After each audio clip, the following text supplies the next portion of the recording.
Were you in my business strategy class?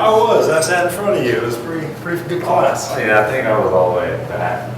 You work for the university now? Yeah, I teach over in the engineering department. Oh, nice. Yeah. I have a mechanical engineering degree, that's all. Really? What, you mechanical too? Yeah, mechanical. I'm thinking about going into applied physics pretty soon. Oh, that's awesome. I wish I could be doing that. I gotta go on to a meeting, but it was nice to meet you. Nice to meet you. Here, let me get you my card in case you have any questions or in case you need anything. Or you can have my card too. I'll see Have you. a good day, man. All right, you too. See you, man.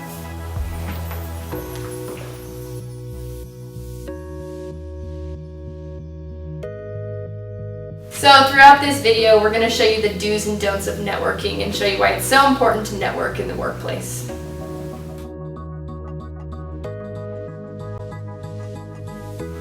So what's your definition of networking? Well, networking is interacting with other people to exchange information, develop contacts, and build relationships. It's a tool used to expand one's sphere of influence to help further your cause. Networking creates links between various peoples and departments that can be used to coordinate efforts from multiple sources and maximize efficient use of resources.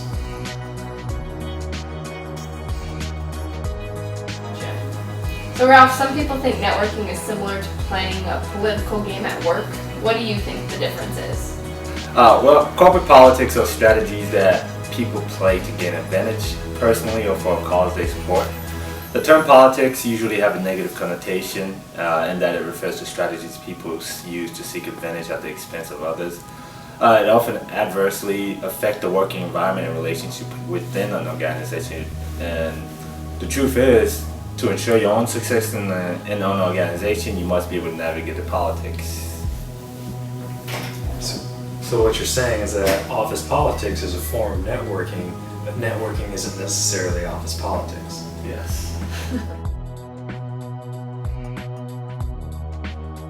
Alright, and what do you think some of the main benefits of networking are? From a personal perspective, you can get more opportunity, increase your confidence, and raise your profile. For the organization, you can get more connections with others and grow your business. Also, the MIT researchers found that the more socially connected with the IBM employees were, the better their performance. Networking is a skill that is perfected through years of practice. You just heard our definition of networking, but we wanted to get a professional's opinion. So we sat down with networking expert Keith Zimmer. Keith is the Senior Associate Athletic Director of Life Skills at the University of Nebraska. He has been providing career guidance for students and alumni for over 30 years. Let's listen in on what Keith had to say.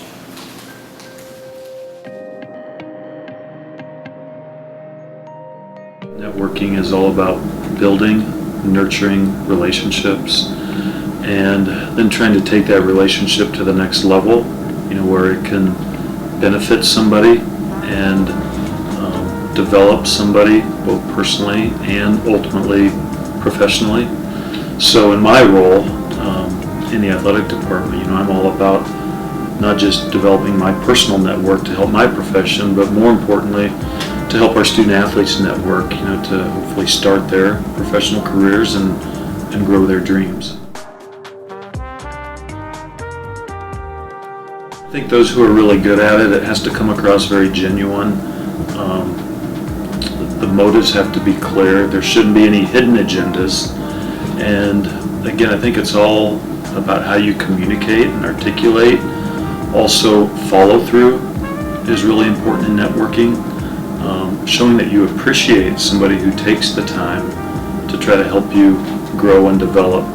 And some people, I don't think, have maybe the accountability that you need to really maximize the potential that is with every networking relationship.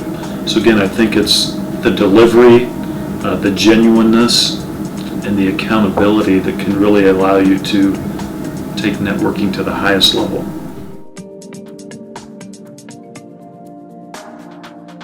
Well, I think you have to be confident within yourself.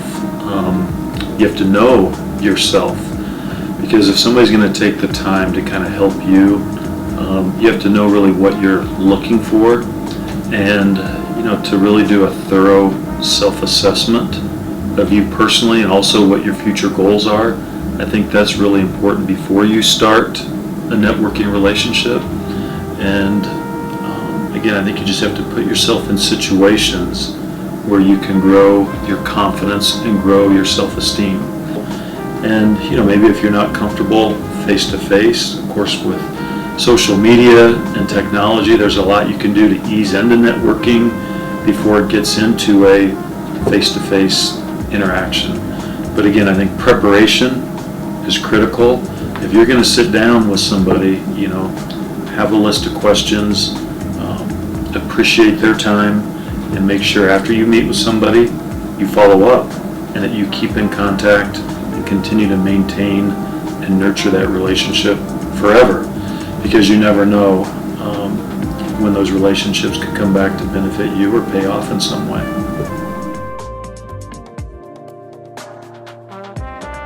I mean, the mentorship that I've received has been critical, to my growth and my 30 years working in the athletic department. One of my mentors through networking is right here in the athletic department. Dennis LeBlanc, who's the director of our academic programs. He and I have kind of grown up together in the program, and continuing to network and be mentored by him has really helped me become a better professional. I think that's part of networking. It's not just advancing your career pursuits, but how can you become better? And how can you become a better professional every day? You just heard firsthand how networking can not only launch your career, but help you develop necessary professional skills. In the most meaningful relationships, both individuals will benefit from that professional growth. Next, we identified 8 necessary tips to help you navigate those meaningful relationships. Here are the do's and don'ts of networking. Success of any kind requires relationships. In the 2008 New York Times best-selling book, Outliers, author Malcolm Gladwell proves that personal definitions of success simply don't work. As told in Outliers, here's the story of Microsoft founder Bill Gates. When Bill Gates was in 8th grade, the Mothers Club at his private school raised money to fund a computer club. Gates started real-time programming in 1968 as an 8th grader. Most colleges didn't have computer clubs in 1968, but thanks to the Lakeside Mothers Club, Bill Gates found his passion for programming. A year later, his friend's mom, Monique Rona, offered Gates an opportunity to test software at her firm. There, his programming skills continued to develop. After that firm went bankrupt, Gates started hanging around the University of Washington. At Washington, he connected with a software developer, Bud Pembroke, who let him work on payroll software in exchange for free computer time. Pembroke eventually recommended Gates for work on a computer system at the Bonneville Power Station. In Bonneville, Gates met John Norton, the man who taught him more about programming than anyone else. Bill Gates' network began in 8th grade. As his network grew, he sustained those relationships.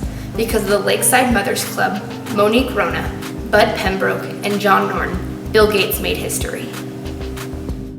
If the example of Bill Gates isn't convincing enough, then here are the hard numbers. Right Management, a Milwaukee-based staffing firm that offers outplacement services and career coaching, conducted a survey of 59,000 of their clients they advised over the last 3 years. 41% of their clients said they received their job through networking. You should work to build as many personal and business relationships as possible. If you haven't already, you should start today.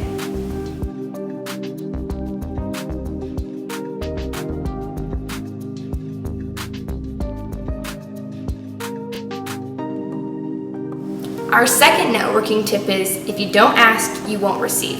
Simply put, if fear of rejection prevents you from asking for guidance or advice, you will limit your opportunities for growth.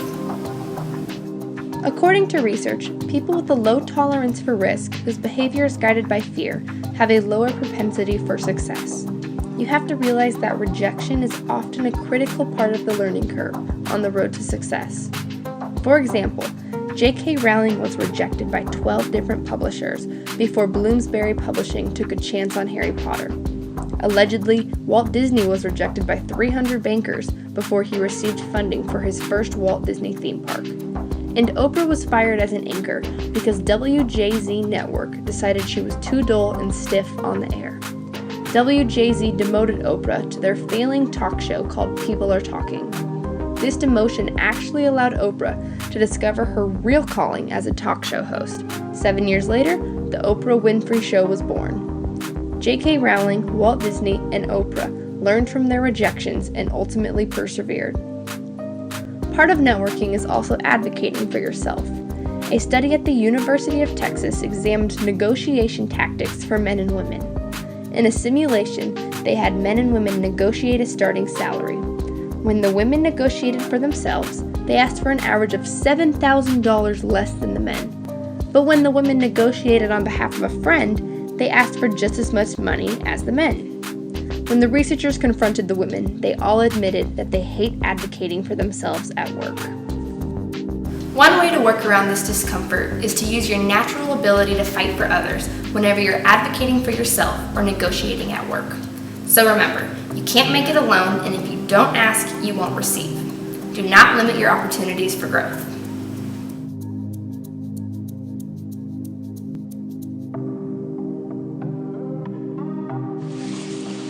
The other day, I asked my friend Nick Lopez what were his thoughts on networking.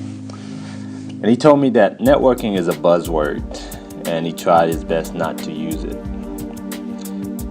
His view is that people try to do it, but many of them looks at it at networking events as a single act. Then they don't follow up with the people they had the opportunity to interact with.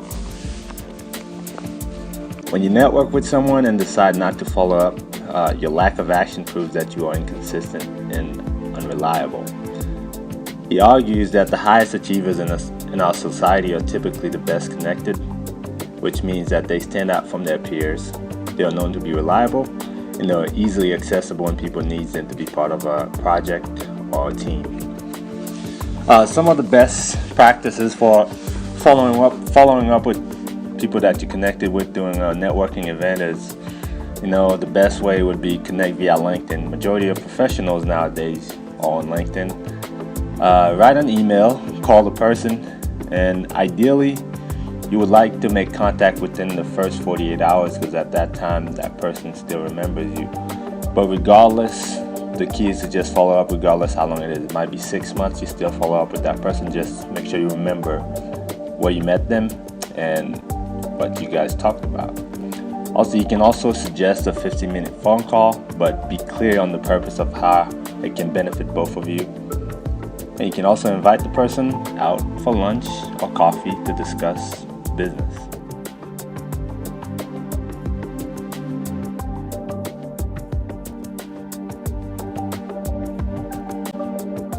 My friends always ask me this question: how did you end up in Lincoln, Nebraska, Ralph? When I was at the University of Kentucky, my mentor advised me to join as many organizations as possible. I ended up becoming a member of Formula SAE, NSB, and SWE. Some people would think it is weird for a male to join an organization called Society of Women Engineers. But the benefits of networking with many people in the industry makes it valuable to anyone, male or female. During the fall 2012 semester, I attended an event that was sponsored by SWE called Evening with Industry. Thanks to that event, I met one of the directors who explained to me the opportunities available at BNSF Railway. I was able to do my own research into the company afterward. Then I contacted her, I sent her my resume, and the rest is history. Some of the benefits that a person can gain from joining different organizations are as follow. Resources.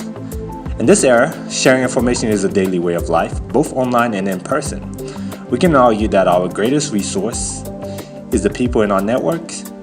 As of right now, I am a member of Lincoln Young Professional Group, and also I wanted to learn this programming language called Ruby on Rails, so I joined the community here in Lincoln, where people with more experiences with this language are more than happy to provide me with the resources necessary to succeed. Next, second, support. The term lone wolf is overrated. In business and life, things are exponentially easier when you have people that support you. Belonging. This hits the third level of Maslow's hierarchy of needs. People yearn for a sense of belonging. Being a part of a community is a fundamental human need. We are more connected now than ever before with the help of social networks such as Twitter, Facebook, and countless online communities. Empowerment. Networking is a two-way street, giving and receiving. Many people in my network have inspired me by giving me the courage, strength, and power to keep going when things get hard. Building meaningful relationships with others even when time is short. Life in every aspect is about relationships, and everything you do in life is dependent on others. The more people you know, the more opportunities you are afforded, and the more yourself be capable of. Then subsequently, the more you are capable of helping others.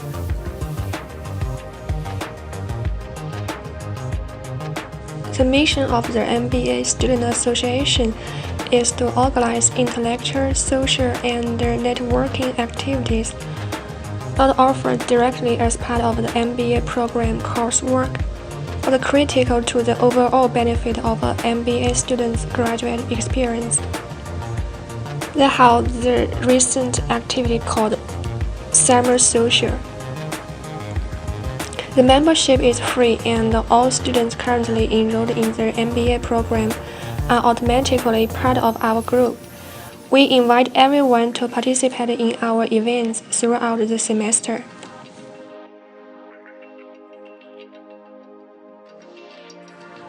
Another tip for networking is simply moving your desk. This blends more into introverted networking. Some people are naturally extroverted. Extroverts have an uncanny ability to just flutter through social situations with ease. Networking comes naturally to these people. They have abilities to go out, develop relationships, develop networks very easily. It just comes intuitively to them. Introverts have a little bit harder time. A lot of times, it's because they wait until they're spoken to. They typically don't initiate conversations. They're quiet, reserved, and they do enjoy a certain amount of solitude. Despite these things, many great leaders have been introverts. Abraham Lincoln, Mahatma Gandhi, the Dalai Lama, all of these people were great leaders. They had a great following and a huge network, and all of these people were introverts. So, to do this, there are still ways to broaden your influence, even if you are tending towards introversion. One way is to strategically position yourself in a situation where networking is easier. Move your desk to an area of high traffic, whether it's the intersection of the elevator and the lunchtime rush, or just by the water cooler or near the break room. What this does is that it allows for many small, informal one-on-one communications that allow you to keep on various projects and provide a lot of face time with people you normally wouldn't if you were stuck in your office. Slowly but surely, you will build up relationships with these people that keep passing through. This way, the networks that you build are built up more organically, and typically introverts may have an easier time with this. It's said that approximately 70% of the learning that's done in the office is done by informal communication. By positioning yourself in a place where you can meet with a lot of people informally, you will be able to develop your network one conversation at a time.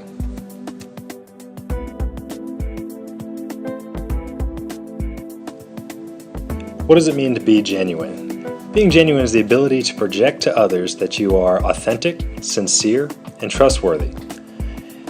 It builds the foundation of trust that's needed to develop relationships that are necessary for networking. If people don't trust you, people won't want to build a network with you. So, the easiest way to be genuine is to actually be genuine. You can't pretend to be genuine. That will really only take you so far until someone finds out that you're just trying to fake it. What's important is that you need to just be honest and give constructive feedback, both good and bad. Imagine your best friend. You ask them a question and you expect them to give you an honest answer, whether it's positive or negative. Same thing translates into the business world. If someone asks you for your opinion, give your honest opinion. If you only praise people, they may get suspicious that you're just trying to get something out of them. If you're only critiquing them, people may think you're a jerk and just kind of avoid you altogether. Another part is to avoid office politics. You don't want to be going around spreading a lot of rumors about people, even if it's not about the person that you're trying to network with. if you spread a lot of rumors, you kind of become the office gossip, and no one's going to want to talk to you because no one will trust you to be able to keep a secret. Also, you don't want to try to play the blame game. You want to take responsibility when you are the one that is at fault and not try to pin that on others. If you do this, you won't really appear to be two-faced. You have to always be consistent.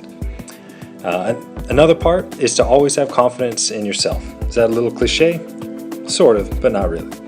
You don't want to be too modest and you don't want to be too boastful. You want to be comfortable with who you are. Whether you're an introvert or extrovert, it doesn't matter. As long as you are comfortable with who you are, your confidence will shine through. With that, you also want to be thick-skinned. You don't want to take offense at every little thing.